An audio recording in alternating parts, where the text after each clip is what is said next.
This YouTube channel does not promote any violent, harmful, or illegal activities.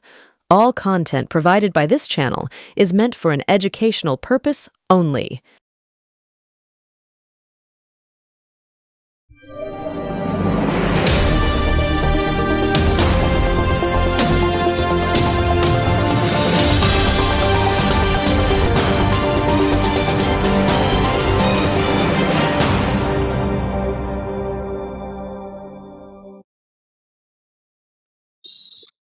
স্বাগতম, নমস্কার, আসসালামু আলাইকুম। আপনাদের নিশ্চয়ই স্মরণে আছে যে গত সোমবার দিন অনুষ্ঠান শেষে আমি একটা কথা বলেছিলাম যে একটা হেমন্তর গান গেয়েছিলাম, সেই গানটা দিয়ে আবার শুরু করতে হয়।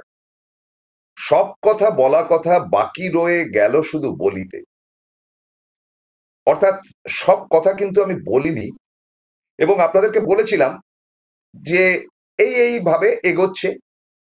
দিলীপ ঘোষ বিরক্ত এবং ক্ষিপ্ত, এবং আমরা দাবি করি এনকে ডিজিটালের তরফ থেকে যে সোমবার দিন আমাদের এই অনুষ্ঠানটি সুপার ডুপার হিট, মানে ভাইরাল হয়ে গেছে, এবং আমাদের অনুষ্ঠান 9টায় ছাড়ার পর আমি দাবি করছি না, সেটা নিশ্চয়ই অনির্বাণ বলতে পারবেন, যে প্রায় প্রত্যেকটি চ্যানেল সেদিনকার সমস্ত খবর উড়িয়ে দিয়ে শুধুমাত্র দিলীপ নিয়েছিলেন।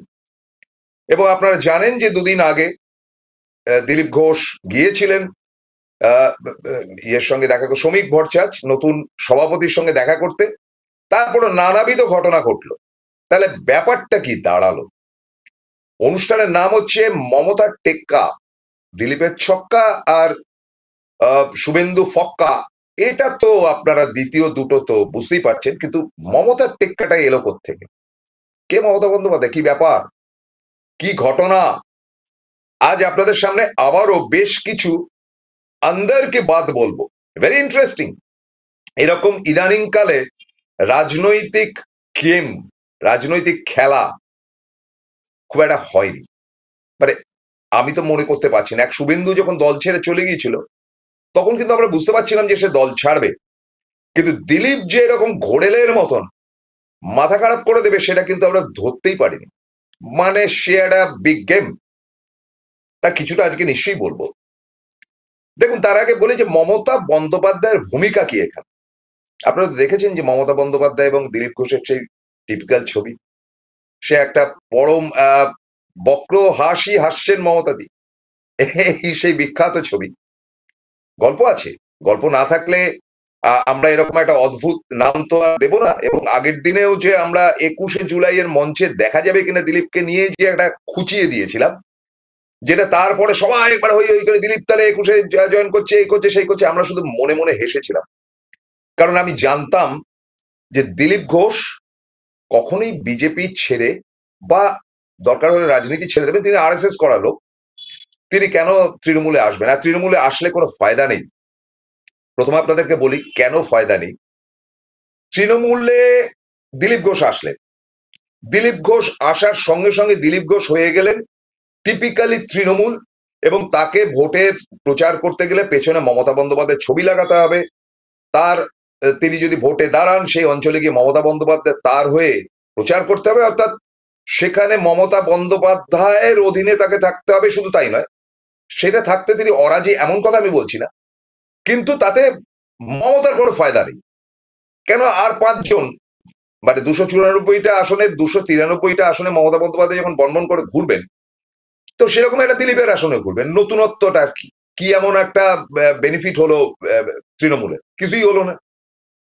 তা এত বোকা নাকি মমতা বন্দ্যোপাধ্যায় যে তিনি এরকম একটা অদ্ভুত খেলা খেলবেন? দিলীপ ঘোষ বিজেপিতে থাকা আর বিজেপি ছেড়ে বেরিয়ে এসে তৃণমূলে যাওয়ার মধ্যে আকাশ পাতাল ফারাক রয়েছে। আপনারা জানবেন, আমার মনে পড়ছে, আজকে তো আমি নতুন নই, গুরু পূর্ণিমার দিন প্রথম মমতা বন্দ্যোপাধ্যায়কে প্রণাম জানাই। কারণ তার আদর্শে 1981 সাল থেকে রাজনীতি করেছে, তারপরে তো সাংবাদিকতার জগতে এসে। তো তাকে যদি আজকে শ্রদ্ধা না জানাই তাহলে অপরাধ হবে, অন্যায় হবে। তো সুতরাং তাকে আমার প্রণাম জানাই। মমতা বন্দ্যোপাধ্যায় বর্তমানে ভারতবর্ষের মধ্যে সব থেকে, মানে কি বলা যায়, ধুরন্ধর পলিটিশিয়ান। তার ধারে কাছে কেউ নেই। আপনারা বলবেন নরেন্দ্র মোদী তবে কি? নরেন্দ্র মোদী কোথায় মমতার বুদ্ধি? মমতা বন্দ্যোপাধ্যায় যে বুদ্ধি নিয়ে চলেন, একটা রাজ্য চালাচ্ছেন, শুধু তাই নয়, ইন্ডিয়া জোটকে পর্যন্ত ঘোল খাইয়ে রেখে দিতে পারে যে আমি ছাড়া তোমাদের কেউ নেই। এবং মোদীকে তো নার্চার করছে তাদের ওই কি বলা যায়, সিবিআই, ইডি বা তার আইএস আইপিএস অফিসাররা তাকে বুদ্ধিবার্তা দিচ্ছে এবং তারও একটা বুদ্ধিবার্তা দেওয়ার লোক। মমতা বন্দ্যোপাধ্যায় একা পুরো লড়ে যাচ্ছেন এবং তার ধুরন্ধর বুদ্ধি এবং চৌখস বুদ্ধি কিন্তু আজকে তাকে নিয়ে কোথায় চলে যাচ্ছে আপনারা ধরতে পারবেন না। তো আজকের কিন্তু টেক্কা, আপনারা জানবেন যে তাস যে রয়েছে, তাসের বাদশাহ রয়েছে, বেগম রয়েছে, গোলাম রয়েছে, কিন্তু সব থেকে পাওয়ারফুল হচ্ছে টেক্কা। টেক্কাটা কিন্তু মমতা বন্দ্যোপাধ্যায়ের হাতে আজকের রাজনীতিতে আছে এবং কখন কোন টেক্কাটি ছাড়তে হবে সেটা একেবারেই আমরা দেখেছি 2021-এর নির্বাচনে। আমি সমস্ত প্রার্থী বা তারাও আগে এবং হিন্দি হাটাও বা বাংলার মেয়েকে চাই ইত্যাদি ইত্যাদি যে ক্যাপশনস, এবং তার সঙ্গে 2024-এর নির্বাচন যেখানে তিনি আসন বাড়িয়ে নিতে পেরেছেন, এবং তারও সাথে সাথে আরো যেগুলোকে বলতেই হয় সেগুলো হচ্ছে কি আরজিকর কাণ্ড থেকে শুরু করে চাকরি যাওয়া থেকে শুরু করে একটার পর একটা কঠিন থেকে কঠিনতম জায়গা থেকে মমতা বন্দ্যোপাধ্যায় তার নিজের বুদ্ধিতে বেরিয়ে এসছে, সুতরাং তাকে উড়িয়ে দেওয়া যায় না। তো একটি কথা আমার মনে পড়ছে, 81 সালের কথা যখন বলছি, এই যে 34 বছরের বাম শাসন ছিল, বামেরা কি করে রাজত্ব করেছে, তারা কি একবার মহান মহান কাজ করেছে, বিরাট বিরাট উন্নয়ন করেছে মমতার মতন আজকে যেটা পশ্চিমবঙ্গের লোকেরা এনজয় করছে? কিচ্ছু ছিল না। অন্ধকার ঘুটঘুটে রাস্তা, একটা টিমে বাল্ব, শহর, এই আমাদের এই সমস্ত শহরতলি অঞ্চলে, মানে শহরের সঙ্গে লাগোয়া কলকাতা, এখান থেকে তো একেবারে লাগোয়া, 1.5-2 কিলোমিটার গেলেই কলকাতা, এবারে প্রপার ক্যালকাটা। তো তাহলে কি করে 34 বছর তারা টিকলো? তারা টিকলো এ কারণে দুটি কেস। একটা হচ্ছে কংগ্রেস দলটির মধ্যে ডিভাইড করে দিলেন জ্যোতিবাবুরা, প্রমোদ দাশগুপ্ত থেকে শুরু করে বিমান বোস, অনিল বিশ্বাসরা একটা লিঙ্কেজ করে দিলেন। কিরকম?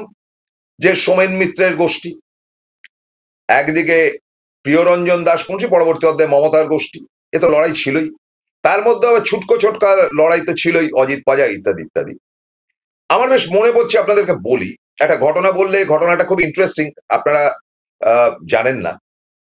সেটা হচ্ছে 1991, একদিকে লোকসভা এবং বিধানসভা নির্বাচন একসাথে হচ্ছে তখন পশ্চিমবঙ্গে, কারণ বামেদের কাছে খবর ছিল যে 92 সালে যদি বামেরা ভোটে যায় তাহলে তাদের পরাজয় অনিবার্য, কাজেই তারা একসাথে ভোট করেছিল, 1 বছর এগিয়ে নিয়েছিল। তো এই এগিয়ে নিয়ে যাওয়ার সঙ্গে সঙ্গে লোকসভার তখন ওই স্লিপ কেটে মানে ছাপ মারার ভোট ছিল আর কি, আমরা সেভাবে ভোট দিয়েছি। তো আমি এখানে দমদমে নিজেদের কংগ্রেসের ইয়ে ছিলেন, কাউন্টিং, এই কি বলে, পোলিং এজেন্ট ছিলাম। তা আমাদের ভোট টোট হয়ে যাওয়ার পর আমরা বললাম যে, আমরা কয়েকজন মিলে ঠিক করলাম যে মমতা বন্দ্যোপাধ্যায়ের ওখানে যাব। তো বেরিয়েও ছিলাম, দেখলাম একবারে শুনশান রাস্তা, 5টা অব্দি তখন ভোট হতো, মানে যাওয়ার কোনো উপায় নেই, কি বাস ধরবো কোনো কিছু নেই, ট্যাক্সিও পাচ্ছি না। তখন আমার সঙ্গে আমার বন্ধু ছিল, সে বলল চল তাহলে ইয়ের ইলেকশনটা দেখে আসি। তাপস রায় দাঁড়িয়েছেন বিদ্যাসাগর অঞ্চলে এবং সোমেন মিত্রের বাড়িতে তার অফিস। ঠিক আছে চলো। তো আমরা রাজাবাজারের মোড়ে নামলাম এবং দেখলাম থমথম করছে, এবং সেখান দিয়ে কোনো ক্রমে এসে সোমেন মিত্রের বাড়ির পাশে একটা ছোট অফিস ছিল, সেখানে এসে দেখলাম সব থম মেরে রয়েছে যে একেবারেই তাপস রায় পরাজয় অনিবার্য, বোমাবাজি করে একশেষ করে দিয়েছে। তো ওইখানে বিশ্বাস করুন, আমাকে বিশ্বাস করতেই হবে, এমন একটা ঘটনা বলবো আপনারা চমকে যাবেন। লোকসভায় দাঁড়িয়েছে অজিত পাজা, উত্তর কলকাতা, এবং তার পাশেই যে কনস্টিটিউয়েন্সি সেটা হচ্ছে কি শিয়ালদা অঞ্চল, ওই সোমেন মিত্রের বাড়ির পেছন দিকটা শিয়ালদা অঞ্চল, সেখানে দাঁড়িয়েছেন সোমেন মিত্র কংগ্রেসের হয়ে। এবার দুটি ছেলের মধ্যে আলোচনা হচ্ছে, ওই সোমেন মিত্রের বাড়ির পাশে যেখানে কালী পুজোটা হয় ওইখানটা দাঁড়িয়ে আমরা সিগারেট খাচ্ছিলাম। শুনলাম একটি ছেলে বলছে, আরে আমরা তো ছোদ্দাকে 2টো ভোট দিতে পেরেছি, 3 নম্বর ভোটটা দিতে পারিনি, আর অজিত পাজার জায়গায় 3টে ভোট ওরা সিপিএম কে দিয়ে বেরিয়ে গেল। আমি বললাম কারবারটা কি? তার মানে একটা নেগোসিয়েশন আছে, ছিল, আমার কাছে কেস করে দিতে পারেন, কিচ্ছু যায় আসে না, কারণ আমার সেই সাক্ষী সাবুতরা আছে। মানে অজিত পাজাকে ভোট দেবে না, দেবে সিপিএম কে 3টে ফলস ভোট, আর 3টে ফলস ভোট পড়বে শিয়ালদা অঞ্চলে সোমেন মিত্রের খাতায়। এমন আন্ডারস্ট্যান্ডিং ছিল। মানে অজিত পাজা ভোগে গেলে যাক, যদিও অজিত পাজা সেবার জিতেছিলেন, অন্যদিকে মমতাও জিতেছিলেন, তো এইভাবে ডিভাইড করে রাখা হয়েছিল। অথচ এই অজিত পাজাই তার 2 বছর বাদে যখন কংগ্রেসের ভেতরে অভ্যন্তরীণ ইলেকশন হলো, অজিত পাজা ছিলেন সোমেন মিত্রের চিফ ইলেকশন এজেন্ট, আর প্রিয়রঞ্জন দাসমুন্সী ছিলেন মমতার এজেন্ট। সেটা তো একটা বাজে ইলেকশন হয়েছিল, ছেড়ে দিন, ওইসব পুরোনো দিনের কথা ঘেঁটে লাভ নেই। তো এইভাবে কংগ্রেসের মধ্যে ডিভাইড করে, মানে যাকে বলে তরমুজি রাজনীতি একদিকে, আরেকদিকে মমতার রাজনীতি, এই করে কিন্তু 34 বছর টিকে ছিল। মমতা যদি দল থেকে বেরিয়ে এসে তৃণমূল না করতেন, তাহলে জন্মেও ক্ষমতায় আসতে পারতেন না, এটুকু গ্যারান্টি দিয়ে বলতে পারি। সিপিএম এমন জিনিস ছিল। আমি আবারও বলি, তৃণমূল তো সিপিএম এর পলিসি ম্যাটারের একেবারে উপযুক্ত ছাত্র। ইলেকশন কি করে ইলেকশনের দিন করতে হয় সেটা আজকে তৃণমূল জানে, এবং জানে বলেই তৃণমূল অনেকটাই এগিয়ে এই 2026-এর নির্বাচনে। তো এখানে একটি ব্যাপার যেটা দাঁড়ায়, যে ডিভিশন অফ বিজেপি, তাহলে গেমটা কি ছিল দিলীপ ঘোষের? কি এমন আমি এখানে একেবারে সাংঘাতিক কথা বললাম যে প্রায় 1.25 লাখ লোক দেখে ফেলেছে ইতিমধ্যে অ্যাজ অন ডেট, আজ বৃহস্পতিবার সকালবেলা। ঘটনা হচ্ছে দিলীপ দার সঙ্গে আমার তো কথা হয়েছে, আমি বলেছি, অস্বীকার করছি, কিন্তু সব কথা বলা হবে না এটাও আমি বলেছিলাম। এবং দিলীপ দা কি করছেন না করছেন সেটা কুণাল ঘোষ থেকে শুরু করে প্রত্যেকেই জানে। দিলীপ ঘোষের এই ধরনের ভার্সন গুলো, যে তিনি দল ছাড়তে পারেন, 21শে জুলাই মঞ্চে দেখা যেতে পারেন, এটাতে এই খবরটি চলে গেল আরএসএস এর কাছে। এবং আরএসএস এর একজন বিশেষ ব্যক্তি আছেন দিল্লিতে বলে শুনেছি, যার সঙ্গে আজ সকালবেলা দিলীপ ঘোষ তো চলে গেছেন বোধহয় গতকাল দিল্লিতে, আর আমার তার সঙ্গে কথা হয়নি। আমার গত পরশুদিন রাত্রিবেলা কথা হয়েছে, মানে তিনি বিজেপি অফিস থেকে আসার পর আমার সঙ্গে কথা হয়েছে। কি কথা হয়েছে এটা এখন বলছি না, এটা তোলা থাক, ইলেকশনের তো এখনো অনেকগুলো দিন রয়েছে। তবে দিলীপ দা জানেন যে আমি এই অনুষ্ঠানটা করছি, বলে রাখি। দিলীপ দা কেন, তৃণমূলের তাবৎ তাবৎ নেতারা প্রত্যেকে জানেন, কুণাল দা জানেন যে আমি প্রোগ্রামটা করছি। তো যাই হোক, আমি সাংবাদিক, আমার মর্জি মতন প্রোগ্রাম করুক, তাতে কি আসলো গেল, আমার কথা আপনারা বুঝে নেবেন। তাহলে কি দাঁড়িয়েছিল? 2024-এর নির্বাচনের আগে থেকেই কাঁচি, মানে দিলীপ ঘোষের কথা কাঁচি হচ্ছিলেন দিলীপ ঘোষ, এবং এই কাঁচিটা করছিল কে? অ্যাবসলিউটলি নো আদার দেন অমিত শাহ। অমিত শাহ কেন কাঁচি করছিলেন? অমিত শাহ চাইছিলেন না যে দিলীপ ঘোষের মতন আরএসএস করার লোক দলের পান্ডা হয়ে থাকুন, এবং এবার তুমি বিদায় হও বলে তাকে মানে মোটামুটি বিদায় করার একটা ব্যবস্থা দিয়ে অমিত শাহ করেছিলেন। এবং অমিত শাহকে এগুলোতে উস্কানি দেওয়া হচ্ছিল, যেটা এখান থেকে, যে দিলীপ হাটাও, দিলীপকে হাটাও। শোনা যায় যে তার একবার পরম প্রিয় মিত্র বলেছিলেন আগের দিন শুভেন্দু অধিকারী, যে দিলীপ ঘোষের সঙ্গে এত টাসল শুভেন্দু অধিকারী, যে এমন অবস্থা হলো যে ছাল বাকল সবই চলে গেল দিলীপ ঘোষের, এবং শুভেন্দু অধিকারী ক্ষমতাবান হয়ে উঠলেন। 2021-এর থেকেই তিনি বিরোধী দলনেতা, এবং দলনেতা শুধু নয়, তিনি এসে এমন ভাবে সেট করলেন দলটাকে, এবং তার সঙ্গে সুকান্ত মজুমদার এসে যখন দলের সভাপতিত্বের জায়গায় গেলেন, সুকান্ত মজুমদার একেবারে নতুন ছিলেন, শিক্ষিত মানুষ, ভদ্র মানুষ, তিনি তল খুঁজে পাচ্ছিলেন না, কারণ তার সংগঠন তার আগে তিনি করেননি, আরএসএস করেছে। যে কোথায় কি করব, বিজেপিকে কাকে কি রাখবো, একটা মানে অদ্ভুত ব্যাপার হয়েছে, যার জন্য তাকে ওই কুণাল ঘোষরা বলতো না যে তিনি এখনো পর্যন্ত পুরো সভাপতি নন, তিনি ট্রেনি সভাপতি, ট্রেনি না, মানে এই দল করতে গেলে এত লোকের মাঝখানে এবং সারা ভারতবর্ষের দল করতে গেলে মুশকিল আছে। ফলে শুভেন্দু ছড়ি ঘুরিয়ে যা পেরেছেন করেছেন, এবং এই তার দাদাগিরি এবং তার পুরো টিমটাকে তিনি সাজিয়ে নিয়েছেন। এবং দিলীপ ঘোষের যত সাঙ্গপাঙ্গ ছিল, মানে বিরাট যে টিম ছিল, প্লাস পুরোনো দিনের ধরুন রাজু ব্যানার্জি বলুন, বসু বলুন, সায়ন্তন বসু বলুন, তারপরে আপনার রিতেশ তিওয়ারি বলুন, সব ভাগিয়ে দিয়েছে, ভাগ এখান থেকে করে তিনি এমন কিছু মুখকে নিয়ে এসছেন, যে মুখটা মাঝে মাঝে আমরা ছাড়ি এখানে, যে কারা সব, মানে রাজনীতির বাইরে চন্দ্রমাধবের মতন সব অদ্ভুত ধরনের কতগুলো মুখ, তারা দন্ত বিকশিত হয়ে টেলিভিশনে তো চান্স পায়, কেউ কেউ কেউ কেউ এই ফেসবুক বা ইয়েতে, এই যে মুখগুলো, ওরে বাপ রে বাপ, এদেরকে পান কোথাও? এগুলো লোক আরএসএস করা, বিজেপি যে এত রাষ্ট্রীয় স্বয়ংসেবক সংঘ ইত্যাদি ইত্যাদি এইসব লোকেদের নিয়ে আরএসএস কাজ করবে? হারগিজ করবে না।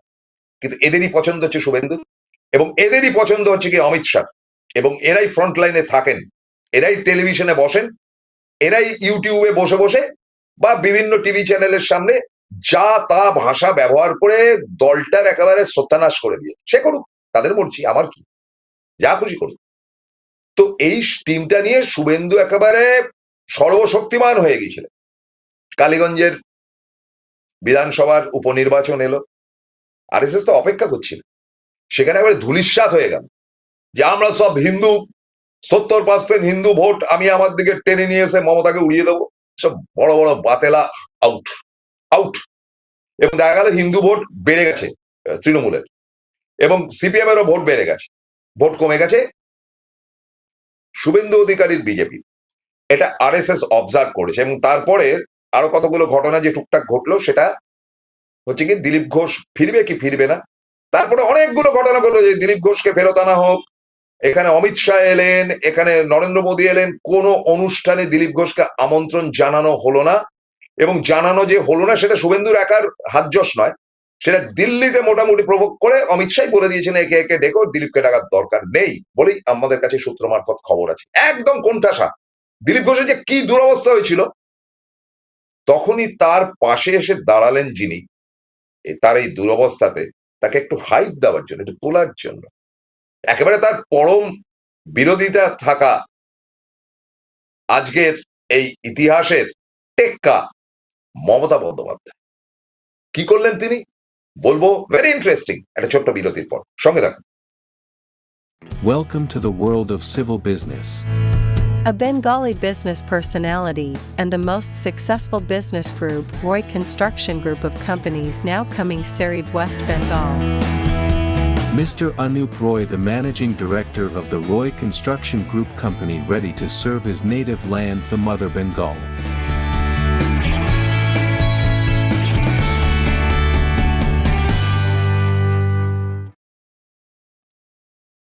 ফিরে এলাম বিরতির পর। এবারে দেখুন, দিলীপ ঘোষ একা একটা কিংকর্তব্য বিমূঢ় হয়ে বিয়ে করলেন। দিলীপ ঘোষ বলে, আপনি পছন্দা বলেছেন টিভিতে, টিভি না এতে ইউটিউবে বলেছেন যে আমার বিয়েতে সবাইকে নেমন্তন্ন করেছে, কাউকে নেমন্তন্ন করি, সবাই নিজের মতন এসছে।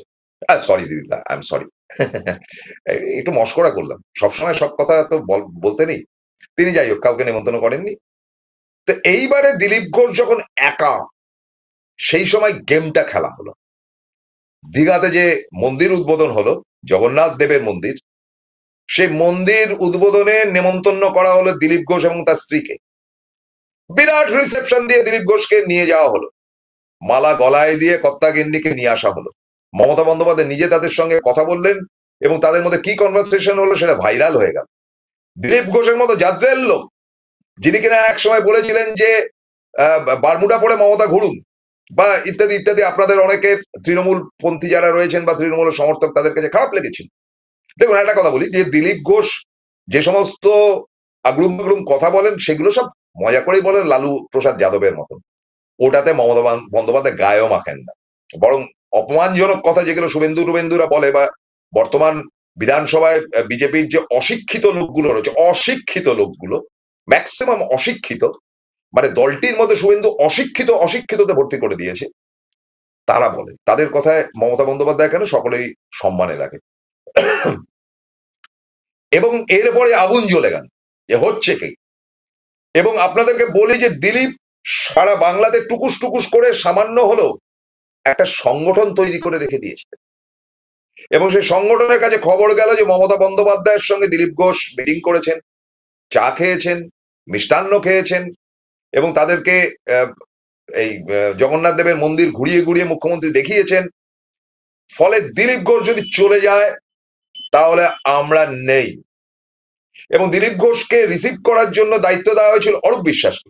অরূপ বিশ্বাস জানে দিলীপ ঘোষের সঙ্গে তার দোস্তি আছে, আর থাকতেই হবে সবসময়। সবার সঙ্গে তার ঝগড়া ঝামেলা, এগুলো তো এই ফেসবুকে বন্ধুতে বন্ধুতে ঝগড়া হয়, তোর সঙ্গে কথা বলবো না, প্রসন্দা তুমি দিলীপ ঘোষের বন্ধু, তোমার সঙ্গে কথা বলো। আরে মশাই ফালতু ফাট বকবেন না।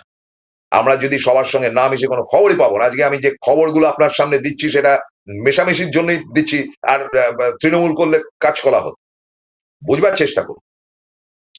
তো যাই হোক, তো এই যে ফ্রেমে থাকা ছবি, এই ছবিটি একেবারে আগুন জ্বালিয়ে দিল বিজেপির অন্দরে, এবং যারা বসে গিয়েছিল বিজেপির, তারা বললো এটা ঠিক হচ্ছে না, এবং এটা কিন্তু আলটিমেটলি আরএসএস এর কাছে গেল খবরটি, এবং আরএসএস প্রাথমিকভাবে বিরক্ত হলো যে দিলীপ ঘোষ দলের পারমিশন ছাড়া গেল কি করে, যাওয়া তো উচিত হয়নি। দিলীপ ঘোষকে ভর্ৎসনা করেছেন ভেতরে। দিলীপ ঘোষ বলেছে যে মন্দিরে কেন যাব না, আজকে যখন রামের মন্দির উদ্বোধিত হয়েছে সেখানে তো কংগ্রেসের লোকেরাও গেছে, তা আমি যাবো না কেন এই জগন্নাথ দেবের মন্দিরের উদ্বোধনে? তার কোনো উত্তর দিতে পারেনি আরএসএস, কিন্তু আরএসএস এর একটা স্নেহ তার উপর রয়েছে, এবং আরএসএস তখন ডিসাইড করলো যে নো মোর শুভেন্দু। সময় হয়ে এসছে, দুটো দিক সামলাচ্ছে সুকান্ত, সুকান্ত এমনি বিরক্ত ছিলেন যে দুদিক সামলাতে পারছেন না, ফলে তাকে নিস্তার দেওয়া হলো।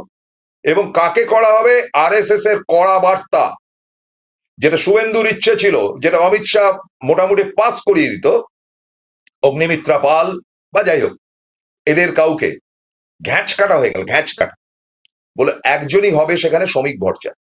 ভদ্রলোক, ভালো বক্তা, অগ্নিমিত্রার মতন ফ্যাশন ডিজাইনার নয়, অগ্নিমিত্রার এর থেকে করার কিছু নেই, শিক্ষিত এবং প্রচুর পড়াশোনা, প্রচুর ফান্ডা নিয়ে ঘোরেন, এবং তারও কিন্তু তৃণমূল বলুন, কংগ্রেস বলুন বা বিভিন্ন সিপিএম বলুন, প্রত্যেকটা দলের মানুষের সঙ্গে ভালো যোগাযোগ আছে, কথাবার্তা বলেন, মানে শত্রুতা তো ভোটের দিন বা মানে রাজনীতির ক্ষেত্রে সম্পর্ক রাখতে তো আপত্তি নেই, সেটা শ্রমিক রাখে, শ্রমিকের সেই জ্ঞান বুদ্ধি আছে। এবার শ্রমিক এসে দেখলো, বা শ্রমিককে ইনস্ট্রাকশন দেওয়া হলো যে দিলীপ ব্যাপারটা কি হলো। তারপরও শ্রমিক ভট্টাচার্য যেদিনকে প্রেসিডেন্ট হবেন এটা ঠিক, সেদিনকেও দিলীপকে ডাকা হলো না। আমি শুনলাম যে শ্রমিক বলেছেন যে আমি তো তখনও প্রেসিডেন্ট হইনি, আমি দিলীপকে ডাকবো কি করে? ডাকতেই পারতেন, একটা ফোন করে খবর নিতে পারতেন। পরে শুনেছি শ্রমিকের সঙ্গে নাকি ফোনাফোনি দিলীপের হয়েছে, এবং শ্রমিক খুব বিরক্ত, কারণ শ্রমিককেও যথেষ্ট কাঠি করা হয়েছে। শ্রমিক আজকে নয়, 70-এর দশক থেকে বিজেপি বা আরএসএস টা করে এসছে, তো তাকেও যে খুব সম্মান দেওয়া হয়েছে এমন তো নয়। এবং তার সম্মানহানির জায়গায় যে শুভেন্দু এবং বর্তমানে এই নব্য বিজেপির এরা রয়েছে, তৎকাল বিজেপির লোকগুলো, যে দাঁতকে নিয়ে ছবি তোলা লোকগুলো যে রয়েছে, তা তো বলাই বাহুল্য, দলটা তো ভোগের কাতায় যাচ্ছে। তো শ্রমিক আলটিমেটলি দিলীপের সঙ্গে কথা বললেন, দিলীপকে ডেকে পাঠান। দিলীপ যে যাচ্ছেন আমার কাছে খবর ছিল, আপনাদের বলিনি। এবং ঘটনাচক্রে যেটা দাঁড়ালো, এবার যে কথাগুলো বলবো, হাতে দেখুন কি ছবি নিয়ে গেছে দিলীপ ঘোষ, এটা আমি আবিষ্কার করি, এটা ছবিটা কারোর কাছে ছিল না, আমার এই ছবিটাই অনেক অনেক মিডিয়া এই ছবিটা নিয়েছে, এই ছবিটা কারোর কাছে ছিল না। দেখুন সেই জগন্নাথ দেবের ছবিটা নিয়েছে, জগন্নাথ দেবের ছবি, মানে যে জগন্নাথের জন্য তাকে দল থেকে এক প্রকার বহিষ্কার করা হয়েছিল, সেই জগন্নাথ দেবের ছবিটি উপহার দিলেন তিনি শ্রমিক ভট্টাচার্যকে। এই হচ্ছে দিলীপ ঘোষ, কি করে কাঁটা দিয়ে কাঁটা তুলতে হয়, কাঁটা তোলা তিনি শুরু করলেন, এত বড় কথা বলছি। তাহলে শ্রমিকের সঙ্গে যে কথাবার্তা হয়েছে, কি কথা হয়েছে, কি বৃত্তান্ত, সেটা এখন পুরোপুরি বলা যাবে না, বা এগুলো সবসময় জানবারও চেষ্টা করবেন না, জানতে চাইবেন না প্লিজ। তবে টার্মস কন্ডিশন হয়েছে দিলীপের, দলে ফিরতে পারি, পুরনো লোক, আমার চেনা জানা লোক যারা রয়েছে তাদেরকে আপার হ্যান্ড দিতে হবে, তাদের আসন্ন ভোটে সিট দিতে হবে, তাদেরকে সম্মান দিতে হবে, এবং তারা যাতে দলটির হয়ে কাজ করতে পারে তার জায়গা দিতে হবে, ইত্যাদি ইত্যাদি ইত্যাদি। ছক্কা হাঁকিয়ে দিয়েছেন তিনি, রাজি শ্রমিক, হ্যাঁ ঠিক আছে। দিল্লির সঙ্গে কথা বলেছেন শ্রমিক, দিল্লিতে ডেকে পাঠানো হয়েছে, সেম কথাগুলো দিলীপ ঘোষ গিয়ে দিল্লিতেও বলবেন যে ভাই এটা দিলে দাও, নইলে আমি চললাম। আরএসএস সাপোর্ট রয়েছে। আর কে বললো আরএসএস করলে অন্য বিজেপি ছাড়া অন্য দল করা যাবে না? এই যে রেভান্ত রেড্ডি, আজকে তেলেঙ্গানার যিনি মুখ্যমন্ত্রী, তিনি তো আরএসএস করালো, একসময় বিজেপি করতেন, আরএসএস করালো, তিনি কংগ্রেসের আজকে মুখ্যমন্ত্রী হয়ে সেখানে বসে আছে। আলবাদ করা যায়, আরএসএস কোন রাজনৈতিক দল নয়, আরএসএস একটা সংগঠন, হিন্দু সংগঠন, বিজেপিকে কন্ট্রোল করে, এবং বিজেপির থেকে অনেক পাওয়ারফুল হচ্ছে আরএসএস। এইবারে খেলাটা কি? তাহলে মমতার টেক্কাটা কিসের? দিলীপ বেড়ে গেল বিজেপির মধ্যে, দিলীপকে সম্মান না করলে ট্যাটা ট্যাটা করবে, দিলীপ তার ক্যান্ডিডেটদের দাঁড় করানো হবে। ইতিমধ্যে তিনি বলে দিয়েছেন আমার ওই খড়গপুর আসনটি চাই, খড়গপুর না মেদিনীপুর, ওই আসনটি চাই। সেখানে আবার হিরণ নামক যে সিনেমা আর্টিস্ট, তিনিও তৎকাল বিজেপি, বলে যে ও থাকলে হবে না, আমি ওই ওই আসনটাই চাই। দেবে, হিরণকে বের করে দেবে, বলে যে ভাগ, দিলীপ আমাদের পুরনো লোক। মানে হিরণ কাঁচি, এবং হিরণ যাবে কোথায়? বিদ্রোহী হবে। হিরণ শুভেন্দুর লোক, ফলে শুভেন্দু এখন কোণঠাসা, ফক্কা হয়ে গেছে। তাহলে এবার বিদ্রোহীটা এতদিন ছিল দিলীপ, সুতো বুনছিলেন, এবার বিদ্রোহী হবেন শুভেন্দু। শুভেন্দু চাইবেন যে দিলীপ এবং তার সহচররা যাতে ভোটে জিততে না পারে। তাই তো হয়েছে কংগ্রেসের আমলে, তো বললাম তো গল্প, যে কংগ্রেসের আমলে মমতাপন্থীরা যাতে জিততে না পারে, সোমেন মিত্রের দলবল সেই কাজটি করে গেছে একেবারে দিনভর। এবং যে কারণে কোন এক সময় চৌরঙ্গীর মতন একটি আসনে ভোলা সেনকে দাঁড় করিয়েছিলেন মমতা বন্দ্যোপাধ্যায়, তাকে হারিয়ে দিয়ে অনিল চ্যাটার্জি জিতে যায়। মানে এই একবারই জিতেছিল সিপিএম ওখান থেকে, এবং সেটা স্যাবোটেজটা করেছিল কংগ্রেস থেকে। সুতরাং sabotage up to sabotage up to sabotage. এবার জমজমাট। দিলীপ ঘোষ হজম করার লোক না, তাকে যেভাবে দিনের পর দিন অপমান করা হয়েছে, যেভাবে তাকে ওই বর্ধমান দুর্গাপুর অঞ্চলে দাঁড় করিয়ে হারিয়ে দেওয়া হয়েছে, তিনি কি হজম করবেন?